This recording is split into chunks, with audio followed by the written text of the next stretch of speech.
Alright, so I'm going to attempt to give you 10 tips on how to make your chords sound better in 10 minutes. That's it. No bullshit 2-minute intro, no opening joke, no nothing. Let's just get right into it. I would say these will benefit beginners all the way to mid-level, maybe upper mid. If you're advanced, you probably know most of these, but who knows? Maybe you'll find something that you didn't consider before. Pretty much freestyling it. Apart from the tips themselves, I don't have any notes, so we'll see how this goes. Starting with the first one, clean up your low end. Whenever I see people cluster their notes in the bottom octave of the piano, it just breaks my heart.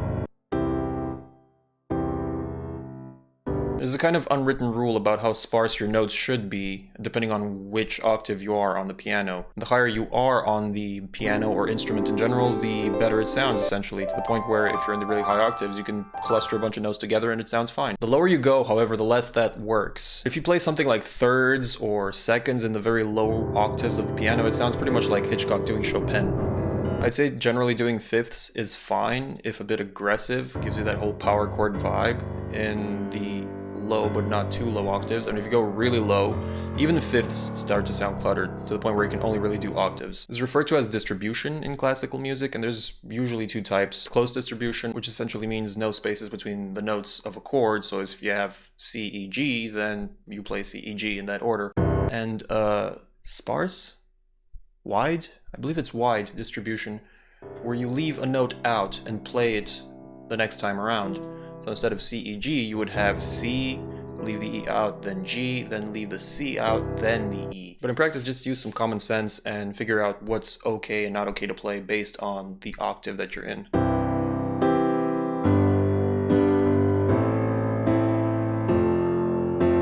The second one is don't move common notes. This is pretty much the intro to voice leading, where instead of going C, E, G, then G, B, D, and so on and so forth, look at what notes are common between the two chords, the one that you're going from and the one you're going towards, and keep those intact. Don't move them. So in this case, don't move the G an octave below. There's no need to do that.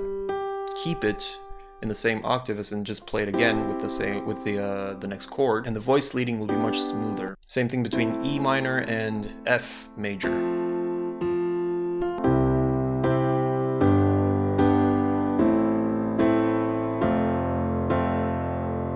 Just analyze your progression beforehand and figure out what you can afford to hold in place. And more on to that point, let's move on to the next tip, which is have even more common notes by way of adding notes. Judge each note individually as you move from one chord to the next, and figure out if you can afford to hold that note even if it's not a common note between the two chords. A good place to start is the fifth of the first chord of your progression, in this case G.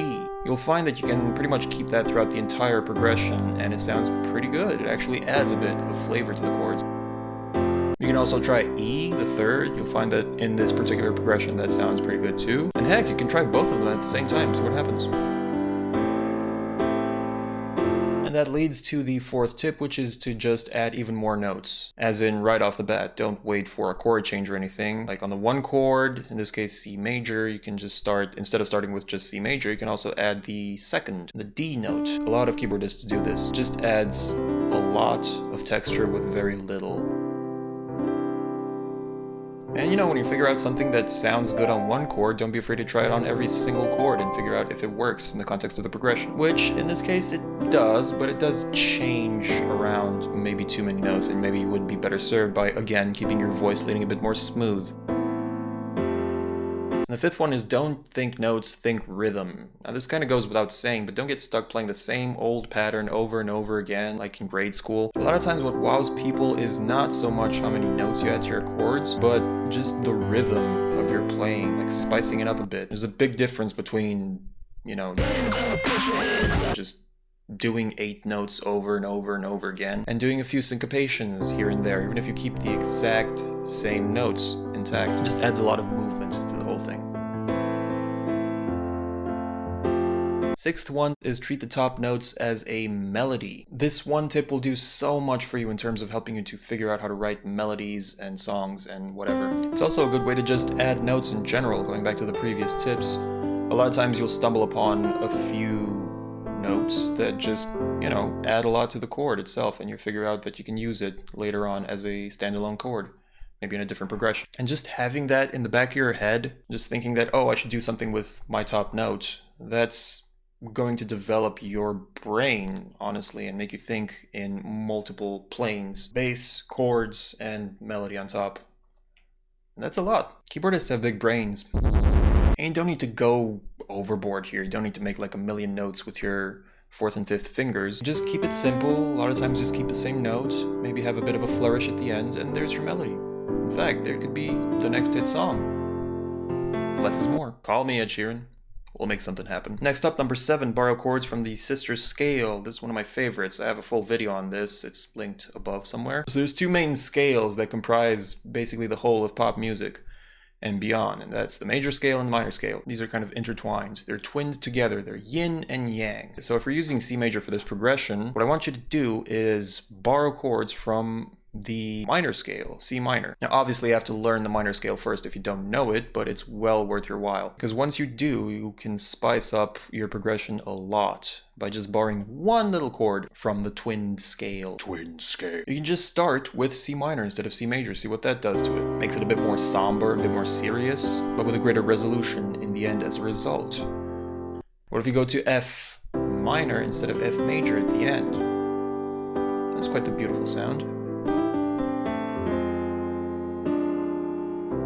One of my favorites is going to G minor instead of G major. There's just something mystical and mysterious about the relationship between these 2 chords, like a minor chord and a major chord spread a fourth apart from one another. It's like discovering this mystical garden full of wisps and fairies and dragons.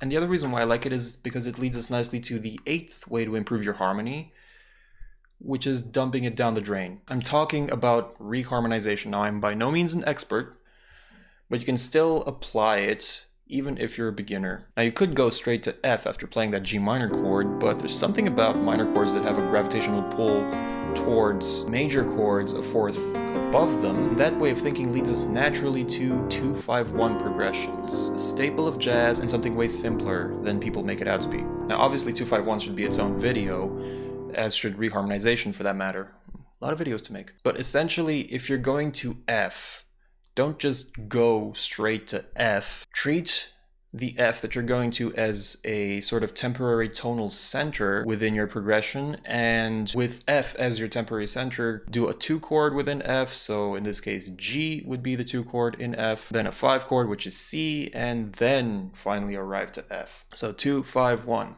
And we already have it partially built within because we went C major, then G minor, which is already the 2 chord in F. And all we need to do is go back to the C chord, because that's the 5 chord in F. And finally we arrive in F. Obviously it sounds way better if you spice it up with sevenths. And there's a lot of advanced ways to do it, blah, blah, blah. We're not getting into that right now. There's no time. Tip 9. Remember when we said we were going to treat the top notes as a melody?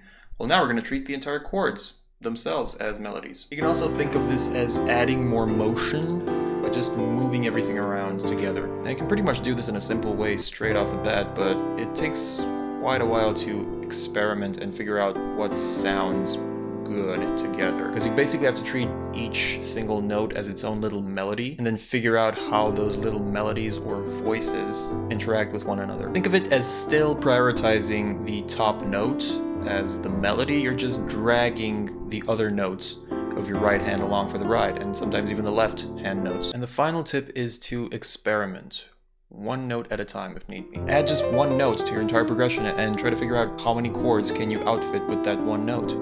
Thank you very much for watching. Do click the like button, click the subscribe button, click the bell icon. All of those things help more people to see the video. Let me know what you struggle with the most down in the comments when it comes to chords, melodies, and music theory in general. If you have any questions or suggestions for future videos, leave those in the comments as well. Or follow me on Twitch, linked below, and just ask me on stream. Alright, time to add the flat 9 to the sharp 5 into the sus of the